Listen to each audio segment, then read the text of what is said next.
El último turno de palabra es de Estrella Digital. Adelante. Buenas tardes, ministros. Raúl Sánchez, de Estrella Digital. Para la ministra portavoz de Gobierno me gustaría trasladarle dos preguntas. En relación a la financiación para pymes y autónomos de los créditos ICO, recientemente en unas declaraciones del presidente de la COE, Antonio Garamendi, afirmó que las necesidades de financiación para empresas y autónomos ascendían a unos 200.000 millones de euros. Entonces, el Gobierno ha aprobado una línea de 100.000 millones. Mi pregunta es, ¿considera que es suficiente con esta línea para poder financiar las necesidades de pymes y autónomos? Eso por un lado. Por otro lado, se han denegado más o menos unas 400.000 operaciones en pymes y autónomos. ¿Tienen previsto relajar los criterios o los requisitos para que puedan estas empresas y los autónomos poder acceder a la financiación a través del ICO con los bancos? Y otra pregunta de economía, me gustaría saber si tiene previsto el Gobierno ayudar o nacionalizar o tomar participación en alguna empresa, viendo las necesidades o las posibilidades de que alguna empresa importante española pueda tener problemas en vistas de la crisis económica que se espera, como pueda ser Iberia o alguna empresa más, si tiene previsto nacionalizar alguna de ellas o tomar alguna participación importante. Y para el ministro Illa, me gustaría, parece que está habiendo algún segundo rebrote en algunos países, como pueda ser en Corea del Sur, que en este caso están intentando, pues a través de la aplicación que se han instalado, rastrear a las personas que han podido verse afectadas por el segundo rebrote. Y en el caso de Wuhan, por ejemplo, parece que está habiendo un segundo rebrote y están analizando la posibilidad de extender a toda la población de 11 millones de personas todos los test para controlar todo ello. ¿Qué medidas tienen prevista el Gobierno o tiene previsto el Gobierno tomar en caso de que se produzca el segundo posible rebote de los que hablan tanto los virólogos, los epidemiólogos, en este caso? Y por último, ¿tienen previsto, en caso de que se produzca algún pequeño rebrote en alguna comunidad autónoma, que se retroceda de fase? Esas eran mis preguntas. Gracias. Vamos a intentar contestarla lo más resumidamente posible. Decirle que efectivamente el Gobierno ha ido poco a poco poniendo a disposición del tejido productivo las diferentes líneas del ICO y lo ha hecho de forma progresiva para adaptarnos a las demandas, por tanto a las solicitudes que se nos plantearan por las diferentes empresas en función de su tamaño, en función del área y concretamente justamente las pymes son las que han obtenido una mayor proporción de fondos puestos a su disposición. Recuerdan que ya se han liberado 3 tramos, los primeros 20.000, posteriormente otros 20.000 y otros 24.000. El segundo de ellos fue íntegramente dirigido a pymes, el primero de ellos la mitad dirigido a pymes, igualmente que el tercero, y la medida en que agotemos esas líneas de liquidez, que ojalá estén dando una respuesta efectiva a las necesidades del tejido empresarial, podremos plantearnos la posibilidad de poder ampliarlas. Por ahora, lo que estamos viendo es que efectivamente están siendo de una enorme utilidad para el conjunto de nuestro tejido productivo. No tengo el dato respecto a cuántas operaciones no se han formulado. No sé si el Ministerio de Economía dispone de esos datos, pero no le puedo confirmar ninguna cifra sobre el rechazo del número de operaciones. Y decirle que es evidente que este tipo de préstamos que se dirigen a las empresas cuentan ni más ni menos con algo tan importante como la garantía de los avales que concede el Gobierno de España.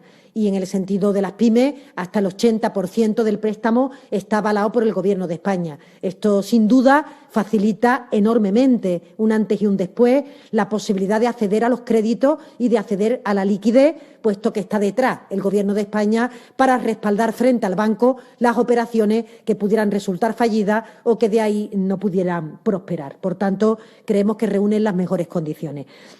Y por último, en relación con el tema de la participación en las empresas que usted comentaba, el Gobierno lo que está haciendo en este momento es haciendo un seguimiento muy detallado, muy exhaustivo de aquellas empresas que se consideran que son estratégicas, que se encuentran en sectores críticos, sectores, como usted comentaba, del transporte o de la energía o de otro tipo de sectores, y no hay ninguna decisión respecto a ninguna participación en ninguna de ellas. Muchas gracias, Raúl, por su pregunta. Efectivamente, hay episodios de rebrotes en algunos países. Usted ha mencionado Wuhan, ha mencionado Corea del Sur. Seguro que también, si ha seguido el caso Singapur, habrá apreciado que aquí en ese país también ha habido un rebrote. Lo más importante para evitar esto es tener un muy buen sistema de vigilancia precoz, de detección precoz. con el mecanismo correspondiente de vigilancia, lo que algunos coloquialmente de ustedes llaman rastreadores. Esto es lo que estamos justamente valorando en estos momentos como un factor clave a la hora de permitir el progreso de fase, y yo quiero insistir ahí que las comunidades autónomas están haciendo un trabajo magnífico en ese terreno, apoyándose de una forma muy clara en toda la red de atención primaria que, como ustedes saben, en nuestro país es una fortaleza en nuestro Sistema Nacional de Salud y tiene una capilaridad muy, muy relevante, y que en este caso es un factor que ayuda mucho a estos sistemas de detección precoz. Los test, España está haciendo un número muy importante de test. Estamos en una cifra promedio de 40.000 al día. Llevamos ya hechas 1.600.000 PCRs, un poquito más de PCRs a fecha 7 de mayo, y habremos superado estas cifras con seguridad.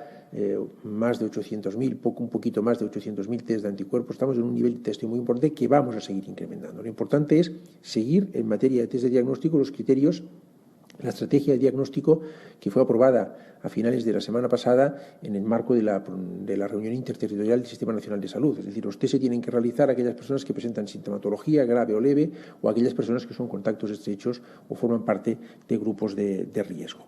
Y ahí vamos a seguir poniendo un esfuerzo también muy relevante en ese sentido. Y finalmente, pues evidentemente, si hay un rebrote, pues habrá que, detener la progresión en el proceso de desescalada y eventualmente retroceder.